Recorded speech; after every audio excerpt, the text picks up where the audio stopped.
Massachusetts, and I have a lot of friends in the National Guard. One of them's an E8, actually a couple of them are E7s. And one of them called his wife, who are good friends with the family, and told us, you know, he was sent out to training 2 weeks ago. He was only supposed to be there for a week. So his wife gets a phone call, and he's telling her, hey, listen, I'm going to be out here longer. I don't know how much longer I'm going to be here, but there's something I got to tell you. And she says, what? And he says, listen, they have us doing a lot of weird stuff.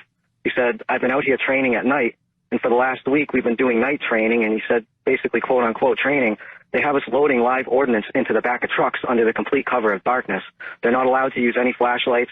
The buildings where they're getting the ordnance from, they're not allowed to have lights on. The trucks are not allowed to have lights on, and they're only allowed to use night vision. And he tells his wife, he said, hey, listen, you got to tell our friends, and I want you to do this. You need to go get extra batteries, and you need to fill up the gas cans for the generator and go get more gas cans. He said, there's a lot of rumors floating around. I don't know what's going to happen. Now, I have other friends in there, so I wanted to confirm this, so I asked one of my other buddies to give a call and ask what's going on. I said, hey, you in training? And he said, yeah, I'm in training. I'm in New York. He said, I'm only supposed to be here for 2 weeks, and now they're telling us they don't know how long we're going to be here. And I asked him, I said, are you training at night with live ordnance? And there was about an hour pause before a message came back. And he said, how the bleep do you know that? And he doesn't know I'm talking to the other one. I guess the most creepy thing he was saying is that they're loading truck after truck with live ordnance under the complete cover of darkness. And he told me that in his 15 years of service, he's never done any type of training like this.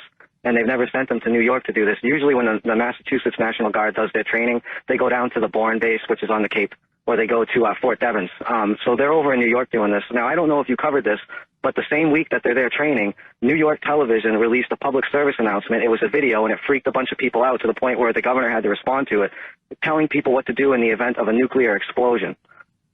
So it just seems to me like things are really getting serious over here, enough where people that are 15, 20 years in are freaked out by what's going on and calling their wives, telling them to go buy extra batteries, go get extra food, go fill up the gas cans for the generator, tell our friends to do this. We don't know what's going to happen, but I guess there's a lot of rumors going around. And when she asked, what are the rumors going around, he told her, I really can't say anything on the phone, and I shouldn't even have said this to you on the phone.